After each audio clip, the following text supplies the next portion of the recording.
ನಮಸ್ಕಾರ friends, campus ಕಂಪನಿಯ Q3 result ಎಲ್ಲ ಬಂದಿದೆ. ಮಾರ್ಕೆಟ್ ಎಕ್ಸ್ಪೆಕ್ಟೇಷನ್ ಏನಿತ್ತು ಅದನ್ನು ಮೀರುವಂತ ರಿಸಲ್ಟ್ ಎಲ್ಲ ಬಂದಿದೆ. ಇದ್ರ ಬಗ್ಗೆ ಡೀಟೇಲ್ಸ್ ಇರುತ್ತೆ, ಎಂಡ್ವರೆಗೂ ನೋಡಿ. ಫಸ್ಟ್ ಕಂಪನಿ ಇನ್ಕಮ್ ಬಗ್ಗೆ ನೋಡಬೇಕಾದ್ರೆ ಲಾಸ್ಟ್ ಇಯರ್ 518 ಕೋಟಿ ಇತ್ತು, ಬಟ್ ಇವಾಗ 594 ಕೋಟಿ ಎಲ್ಲ ಆಗಿದೆ.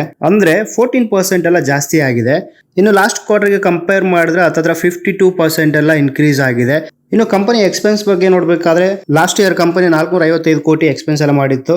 ಈ ವರ್ಷ 508 ಕೋಟಿ ಎಲ್ಲ ಎಕ್ಸ್ಪೆನ್ಸ್ ಎಲ್ಲ ಮಾಡಿದೆ. ಕಳೆದ ಕ್ವಾರ್ಟರ್ ಅಲ್ಲಿ ನೋಡಬೇಕಾದ್ರೆ 364 ಕೋಟಿ ಎಲ್ಲ ಇತ್ತು. ಬಟ್ ಕ್ವಾರ್ಟರ್ ಇಂದ ಮತ್ತೆ ಇಯರ್ ಇಂದ ನೋಡಿದ್ರೆ ಎಕ್ಸ್ಪೆನ್ಸ್ ತುಂಬಾನೇ ಇರುವಂತದ್ದು. ಕಂಪನಿಯ ಪ್ರಾಫಿಟ್ ಬಗ್ಗೆ ನೋಡಬೇಕಾದ್ರೆ ಲಾಸ್ಟ್ ಇಯರ್ 46 ಕ್ರೋರ್ಸ್ ಎಲ್ಲ ಇತ್ತು, ಬಟ್ ಈ ವರ್ಷ 63 ಕೋಟಿ ಎಲ್ಲ ಇದೆ. ಅಂದ್ರೆ 37% ಎಲ್ಲ ಇನ್ಕ್ರೀಸ್ ಆಗಿದೆ. ಇನ್ನು ಲಾಸ್ಟ್ ಕ್ವಾರ್ಟರ್ ಇಯರ್ಗೆ ಕಂಪೇರ್ ಮಾಡಿದ್ರೆ ನೋಡಬಹುದು, ಲಾಸ್ಟ್ ಕ್ವಾರ್ಟರ್ ಇಯರ್ 20 ಕ್ರೋರ್ಸ್ ಇರುವಂತದ್ದು. ಇದಕ್ಕೆ ಕಂಪೇರ್ ಮಾಡಿದ್ರೆ 217% ಎಲ್ಲ ಇನ್ಕ್ರೀಸ್ ಆಗಿರುವಂತದ್ದು. ಇನ್ನು ಕಂಪನಿ ಅರ್ನಿಂಗ್ ಪರ್ ಶೇರ್ ಬಗ್ಗೆ ನೋಡಬೇಕಾದ್ರೆ ₹2.8 ಎಲ್ಲ ಇತ್ತು. ಕಂಪನಿ ಹೇಳಿತ್ತು 1.80 ಎಲ್ಲ ಒಂದು ಶೇರ್ಗೆ ನೀವು ಪ್ರಾಫಿಟ್ ಅನ್ನು ಮಾಡಬಹುದು ಅಂತಿತ್ತು. ಬಟ್ ಇವಾಗ ಅದು ₹2.8 ಎಲ್ಲ ನಮಗೆ ಪ್ರಾಫಿಟ್ ಆಗ್ಬೋದು ಅಂತ ಹೇಳಿದ್ದಾರೆ.